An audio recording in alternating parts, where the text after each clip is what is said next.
ಕರ್ನಾಟಕ ರಾಜ್ಯ ಪೌರಕಾರ್ಮಿಕರ ಸಂಘದ ವತಿಯಿಂದ ಮಂಡ್ಯ ಜಿಲ್ಲೆಯ ಪೌರಕಾರ್ಮಿಕರು ಇಂದು ತಮ್ಮ ಅಸ್ತಿತ್ವ ಮತ್ತು ಹಕ್ಕುಗಳಿಗಾಗಿ ಜಿಲ್ಲಾ ಪಂಚಾಯತ್ ಕಚೇರಿ ಮುಂದೆ ಪ್ರತಿಭಟನೆ ನಡೆಸಿದರು.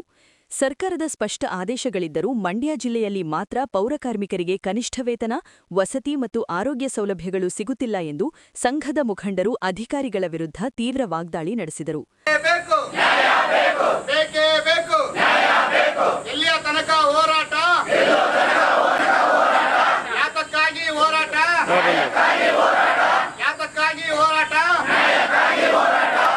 ಪೌರಕಾರ್ಮಿಕರು ತಮ್ಮ ಕಷ್ಟದ ಬದುಕನ್ನು ಅಧಿಕಾರಿಗಳ ಮುಂದೆ ತೆರೆದಿಟ್ಟರು. ವಿಶೇಷವಾಗಿ ಗ್ರಾಮೀಣ ಭಾಗದ ಪೌರಕಾರ್ಮಿಕರಿಗೆ ಅಧಿಕಾರಿಗಳು ಕೊಡುತ್ತಿರುವ ಅಲ್ಪ ವೇತನದ ವಿರುದ್ಧ ಆಕ್ರೋಶ ವ್ಯಕ್ತವಾಯಿತು. ಅಧಿಕಾರಿ ವರ್ಗಕ್ಕೆ, ಜೀವನ ಭದ್ರತೆ ಇಲ್ಲದೆ ಇರುವಂತಹ ಅಧಿಕಾರಿ ವರ್ಗಕ್ಕೆ, ಪೌರಕಾರ್ಮಿಕರ ಆರೋಗ್ಯದ ಜೊತೆ ಆಟ ಆಡುತ್ತಿರುವಂತಹ ಅಧಿಕಾರಿ ವರ್ಗಕ್ಕೆ ಬೇಕೇ ಬೇಕು. ಯಾತಕ್ಕಾಗಿ ಹೋರಾಟ? ಯಾತಕ್ಕಾಗಿ ಹೋರಾಟ? ಬೇಕೇ ಬೇಕು, ಬೇಕೇ ಬೇಕು. ಎಲ್ಲಿಯ ತನಕ ಹೋರಾಟ?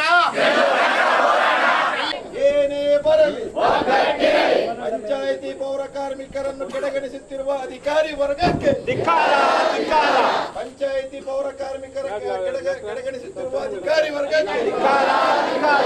ರಾಜ್ಯಾಧ್ಯಕ್ಷರಾದ ಡಿಆರ್ ರಾಜು ಮಾತನಾಡಿ, 2025ರ ಮಾರ್ಚ್ನಿಂದ ಜಾರಿಗೆ ಬಂದಿರುವ ಹೊಸ ಪರಿಷ್ಕರಣೆಯಂತೆ ಪೌರಕಾರ್ಮಿಕರಿಗೆ ಕನಿಷ್ಠ ವೇತನ 21,501 ರೂಪಾಯಿ ನೀಡಬೇಕು. ಆದರೆ ಮಂಡ್ಯದಲ್ಲಿ ಕೇವಲ 12ರಿಂದ 14,000 ನೀಡಲಾಗುತ್ತಿದೆ. ಪಿಎಫ್ ಹಣ ಪಾವತಿಯಾಗುತ್ತಿಲ್ಲ ಮತ್ತು ಮೃತಪಟ್ಟ ಪೌರಕಾರ್ಮಿಕರಿಗೆ ಸಿಗಬೇಕಾದ 20 ಲಕ್ಷದ ವಿಮಾ ಸೌಲಭ್ಯವೂ ತಲುಪುತ್ತಿಲ್ಲ. ಮಂಡ್ಯ ಜಿಲ್ಲೆಗೆ ಒಂದು ಕಾನೂನು, ಬೇರೆ ಜಿಲ್ಲೆಗೆ ಒಂದು ಕಾನೂನಾ ಎಂದು ಅವರು ನೇರವಾಗಿ ಪ್ರಶ್ನಿಸಿದರು. ಪ್ರತಿಯೊಬ್ಬ ಪೌರಕಾರ್ಮಿಕರಿಗೂ ಸರ್ವಿಸ್ ರಿಜಿಸ್ಟರ್ ತೆರೆಯಬೇಕು. ಪ್ರಧಾನಮಂತ್ರಿ ವಿಮಾ ಯೋಜನೆಯಡಿ ಪೌರಕಾರ್ಮಿಕರಿಗೆ ರಕ್ಷಣೆ ಒದಗಿಸಬೇಕು. ಸ್ವಂತ ಮನೆ ಇಲ್ಲದ ಪೌರಕಾರ್ಮಿಕರಿಗೆ ಕೂಡಲೇ ನಿವೇಶನ ಅಥವಾ ಮನೆ ನೀಡಬೇಕು ಎಂದು ಒತ್ತಾಯಿಸಿದರು.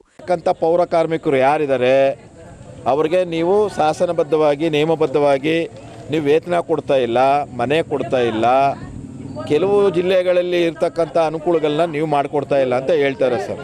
ಉದಾಹರಣೆ ಏನು ಕೊಡ್ತೀವಿ ಅಂತಂದರೆ ಸರ್, ನೋಡಿ ಸರ್, ಮಿನಿಮಮ್ ವೇಜಸ್ ಅನ್ನೋದು ಎಲ್ರಿಗೂ ಕೊಡಬೇಕು ಅಂತ ಕಾನೂನು ಹೇಳುತ್ತೆ ಸರ್. 3/3/2025ರಿಂದ ಒಂದು ಕಾನೂನು ಹೇಳುತ್ತೆ, ಗ್ರಾಮ ಪಂಚಾಯತಿಲಿ ಕೆಲಸ ಮಾಡ್ತಿರ್ತಕ್ಕಂಥ ಯಾವುದೇ ಸಿಬ್ಬಂದಿ ವರ್ಗದವ್ರಿಗೆ ನೀವು ಅನುಮೋದನೆ ಕೇಳಂಗಿಲ್ಲ. ಅನುಮೋದನೆಗೂ ಕನಿಷ್ಠ ವೇತನಗೂ ಯಾವುದೇ ಸಂಬಂಧ ಇಲ್ಲ. ಕಾರ್ಮಿಕ ಕಾಯ್ದೆ ಏನು ಹೇಳುತ್ತೆ, ಕನಿಷ್ಠ ವೇತನ ಕಾಯ್ದೆ ಕಂಪಲ್ಸರಿ ಅವ್ರಿಗೆ ನೀವು ಏನು ಸರ್ಕಾರ ನಿಗದಿ ಮಾಡಿದೆ ಆ ಸಂಬಳನ ಕೊಡಬೇಕು. ಇಲ್ಲಿ ಗ್ರಾಮ ಪಂಚಾಯತಿ PDOಗಳು ನಾಟಕ ಯಾವ ರೀತಿ ಆಡ್ತಾರೆ ಅಂತಂದರೆ, ಕೆಲವು ಅವ್ರ ಇಷ್ಟಾನುಸಾರವಾಗಿ DC ಬಿಲ್ಲಲ್ಲಿ 10,000 ಕೊಡೋದು, ಯಾವುದೋ ಇನ್ನೊಂದು ಚೆಕ್ ಕೊಡೋದು, ಈ ರೀತಿ ಮಾಡ್ತಾರೆ. ಇದು ಸರ್ಕಾರದ ಆದೇಶ. ಬೆಳಗಾವಿಲಿ, ಮೈಸೂರಲ್ಲಿ, ಯಾವುದು ಕೊಡಗಲ್ಲಿ ಒಂದು ಕಾನೂನು, ಮಂಡ್ಯದಲ್ಲಿ ಒಂದು ಕಾನೂನು. ಇದನ್ನು ನಾವು ಡಿಸೆಂಬರ್ ತಿಂಗಳಲ್ಲಿ ಬಂದು ಸಂಘಟನೆಯವರು ಜಿಲ್ಲಾ ಪಂಚಾಯತಿ ಮುಖ್ಯ ಕಾರ್ಯನಿರ್ವಹಣಾಧಿಕಾರಿಗಳು ಗೌರವಾನ್ವಿತ ಮೇಡಮ್ ಅವ್ರಿಗೆ ನಾವು ಮನವಿ ಮಾಡಿದೋ, ಮೇಡಮ್ ಅವರೇ ಈ ರೀತಿ ಸುತ್ತೋಲೆಗಳಿದೆ, ಅವರು ನಮ್ಮನ್ನು ಕೇರೆ ಅಂತಿಲ್ಲ, ಒಂದು ಸಭೆ ಕರೀರಿ ಮೇಡಮ್, ನಿಮ್ಮ PDO ಅವ್ರು ಕೂರಿಸ್ಕೊಳ್ಳಿ, ಪಂಚಾಯತಿ ಪೌರಕಾರ್ಮಿಕರು ಕೂರಿಸ್ಕೊಳ್ಳಿ, ಅವರು ನಿಮ್ಮ ಪಂಚಾಯತಿ ನೌಕರು ಗೌರವ ಕೊಟ್ಟು ಕಾನೂನುಬದ್ಧವಾಗಿ ಏನು ಬರಬೇಕು ಸಂಬಳನ ಕೊಡಿ. ಮಿನಿಮಮ್ ವೇಜಸ್ ಕೊಡಬೇಕು ಅಂತ ಕಾನೂನು ಹೇಳುತ್ತೆ 2025ರಲ್ಲಿ. ಈಗ ಬರೀ 14,000, 12,000 ಬೇಕಾದರೆ ಮಹಿಳೆ ಹೆಚ್ಚಿನ ಪೌರಕಾರ್ಮಿಕರಿದ್ದಾರೆ, ಅವ್ರನ್ನ ಕೇಳಿ ತಾಳ್ಮೆಯಿಂದ. ಬರೀ 12,000, 14,000 ಕೊಡ್ತಾರೆ. ಮಾರ್ಚ್ 2024ರಿಂದ ಏಪ್ರಿಲ್ 25ರವರೆಗೂ ಮಿನಿಮಮ್ ವೇಜಸ್ಸು 18,661 ರೂಪಾಯಿ ಇದೆ. ನೀವು ಎಷ್ಟು ಜನ ಕೊಡ್ತಾ ಇದ್ದೀರಿ? ಮತ್ತೆ 2025 ಮಾರ್ಚಲ್ಲಿ ಹೊಸ ಪರಿಷ್ಕರಣೆ ಆಗಿದೆ, ಆದೇಶ ಇದೆ ಸರ್ಕಾರದ್ದು.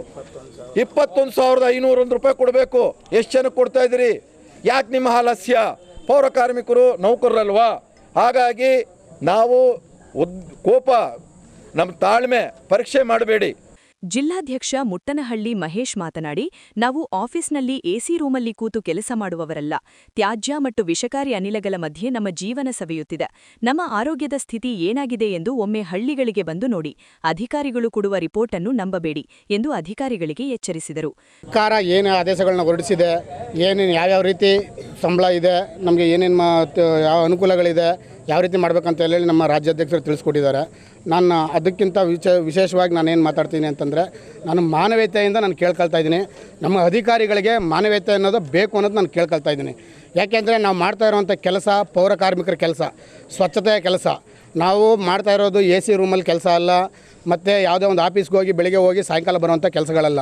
ನಮಗೆ 8 ಅವರ್ ಡ್ಯೂಟಿ ಹೇಳಿದ್ದಾರೆ. 8 ಅವರ್ ಡ್ಯೂಟಿ ಯಾವುದು? ಘನತ್ಯಾಜ್ಯಗಳು ಮತ್ತು ತ್ಯಾಜ್ಯಗಳು, ಅನೈರ್ಮಲ್ಯ, ಇದ್ರ ಜೊತೆಗೆ ನಮ್ಮ ಜೀವನ, ಇದೇ ನಮ್ಮ ಕೆಲಸ. ಆ ಸ್ಮೆಲ್ಲು ಮತ್ತು ಆ ಒಂದು ವಿಷಕಾರಿ ಅನಿಲಗಳ ಜೊತೆ ನಮ್ಮ ಜೀವನ ನಡೀತಾ ಇದೆ. ನಾನು ನಮ್ಮ ಜಿಲ್ಲಾ ಪಂಚಾಯತ್ಗೆ ನಾನು ಏನು ಕೇಳ್ಕೊಳ್ತಾ ಇದ್ದೀನಿ ಅಂತಂದರೆ, ಸರ್ ದಯಮಾಡಿ ನೀವು ನಮ್ಮನ್ನು ವಿಶೇಷವಾಗಿ ಗಮನಿಸ್ಕೊಂಡು ನಮ್ಮ ಆರೋಗ್ಯದ ಮೇಲೆ ತುಂಬ ತುಂಬ ತುಂಬ ಪರಿಣಾಮ ಬೀರ್ತಾ ಇದೆ. ನಮಗೆ ಆರೋಗ್ಯದ ಸಮಸ್ಯೆ ಎಷ್ಟು ಯಥೇಚ್ಛವಾಗಿ ಕಾಡ್ತಾ ಇದೆ. ಈಗಲೂ ಮಂಡ್ಯ ಜಿಲ್ಲೆಯಲ್ಲಿ ನಮ್ಮ ಪೌರ ಕಾರ್ಮಿಕರನ್ನು ಯಾರನ್ನೇ ಕರೆಸಿ ನೀವು ಯಾರನ್ನೇ ಚೆಕ್ ಮಾಡಿಸಿದ್ರು ಅವ್ರ ಆರೋಗ್ಯದ ಸ್ಥಿತಿ ಏನಂತ ನಿಮ್ಗೆ ಗೊತ್ತಾಗುತ್ತೆ. ನೀವು ಅಧಿಕಾರಿಗಳು ಕೊಡುವಂಥ ಗ್ರೌಂಡ್ ರಿಪೋರ್ಟ್ ತಗೊಂಡು ನೀವು ನಮ್ಮ ಜಿಲ್ಲೆ ಸುಭಿಕ್ಷವಾಗಿದೆ, ಪೌರ ಕಾರ್ಮಿಕರಿಗೆಲ್ಲ ಏನು ತೊಂದರೆ ಇಲ್ಲ ಅಂತ ಹೇಳಿ ನೀವು ಭಾವಿಸಬಾರ್ದು.